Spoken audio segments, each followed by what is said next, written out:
आजारी पडून औषध घेण्यापेक्षा जर आजारीच नाही पडता आलं तर या विषयानं आज आपण चर्चा करणार आहोत. खरं तर बऱ्याचदा वेगवेगळ्या आजाराची सामना अनेकांना करावा लागतो.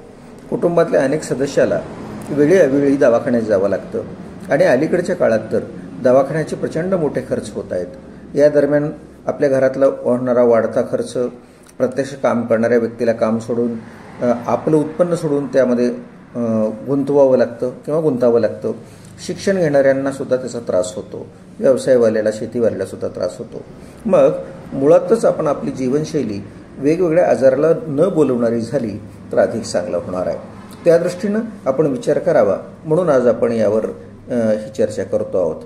अलीकडे माझे आरोग्य माझे अधिकार ही संकल्पना दृढ होते आहे. या संकल्पनेचा जर विचार केला तर प्रत्येक व्यक्तीला दर्जेदार उपचार मिळाला पाहिजे यासाठी शासन प्रयत्न करत आहे आणि प्रत्येक गावाच्या जवळील दवाखाना पूर्वीच्या दवाखान्याच्या सुविधेपेक्षा अधिक सुविधा देणारा ठरतो आहे. त्याच्यामुळे ग्रामीण भागातला दवाखाना हा मोठ्या गावातल्यासारखा झाला आहे, मोठ्या गावातला दवाखाना हा तालुक्यासारखा झाला आहे, तालुक्याचा दवाखाना हा जिल्ह्यासारखा झालेला आहे.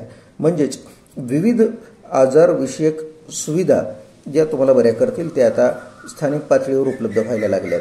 पण मुळातच आपण आपली जीवनशैली अशी ठेवली की जो आजार आपणाला येण्याची शक्यता आहे असं वाटतं त्या आजाराला सोडून ते आजार येणारच नाही यासाठी आपण आपली जीवनशैली विकसित करणं भाग आहे. माझे आरोग्य हा विषय 360 अंशातून पाहणे गरजेचं आहे. श्वास घेण्यासाठी चांगली हवा मिळणे गरजेचं आहे, मात्र ती हवा प्रदूषित करण्याचे काम आपल्याकडून होत आहे. पिण्यायोग्य चांगले पाणी मुबलक प्रमाणात मिळाले पाहिजे, मात्र पाण्याची मोठ्या प्रमाणात नासाडी आणि पाण्याचे स्रोत प्रदूषित करण्याचे काम मानवाकडून होत आहे. त्यामुळे आरोग्यम धनसंपदा व्हायची असेल तर आपल्या वागणुकीत मोठ्या प्रमाणात बदल करावा लागणार आहे.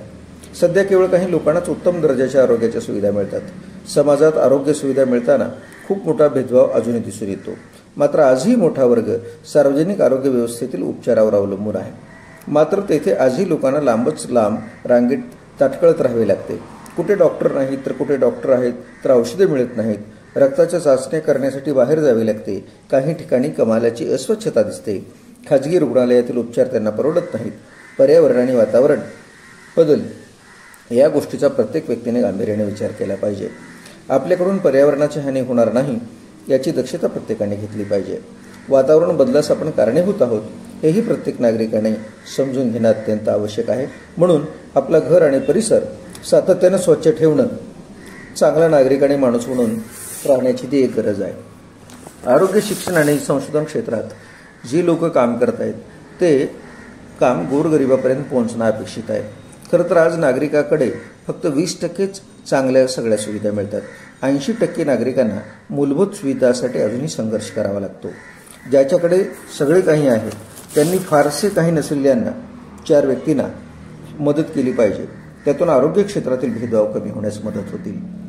जर आपण जागतिक आरोग्य दिनाच्या विचाराचा माझे आरोग्य माझ्या अधिकाराचा विचार केला तर प्रत्येक व्यक्तीने आपल्या आरोग्याची काळजी घेतली पाहिजे.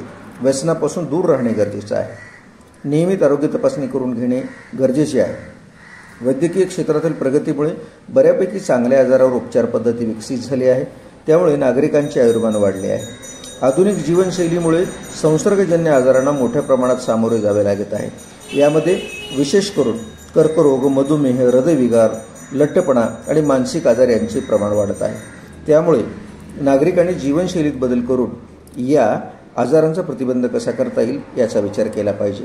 अपघातामुळे होणाऱ्या आजाराचे प्रमाण या सर्व आजारामध्ये अधिक भर घालत आहे. याही बाबतीमध्ये आपण विचार करणं अपेक्षित आहे. आपल्याकडे गेल्या वर्षभरात मोठ्या प्रमाणात वैद्यकीय महाविद्यालयांची संख्या वाढलेली आहे, पण त्या तुलनेमध्ये तिथल्या अध्यापकाची सुविधा वाढलेली नाही. त्यामुळे बऱ्याच ठिकाणी डॉक्टर असलेल्या शिक्षकांची पदं रिक्त आहेत. अनेक डॉक्टरांना अध्यापकी करणे आर्थिकदृष्ट्या आकर्षित करत नाही. त्यामुळे त्यांचा ओढा खाजगी रुग्णालयाकडेच अधिक दिसतो. त्यामुळे अनेक वेळा अध्यापक मिळत नाहीत आणि त्यामुळे चांगली सुविधा पण मिळत नाही. त्यामुळे याचा विचार व्यवस्थेने करून सार्वजनिक आरोग्य व्यवस्थेतील रुग्णालयांना दर्जेदार कसे बनवता येईल याकडे लक्ष दिले पाहिजेत. आम्ही विचार करत असताना आपल्याला एखादा आजार होतो आहे किंवा झाला आहे याची पूर्वकल्पना आल्यानंतर आपण त्या संदर्भात सर्व चाचण्या केल्यानंतर आपलं रेकॉर्ड आपल्याजवळ ठेवावं आणि नियमितपणे त्याचे उपचार घेणं अपेक्षित आहे. शिवाय वाईट सवयींना आपण दूर ढकलूया. ही माहिती आपल्याला कशी वाटली?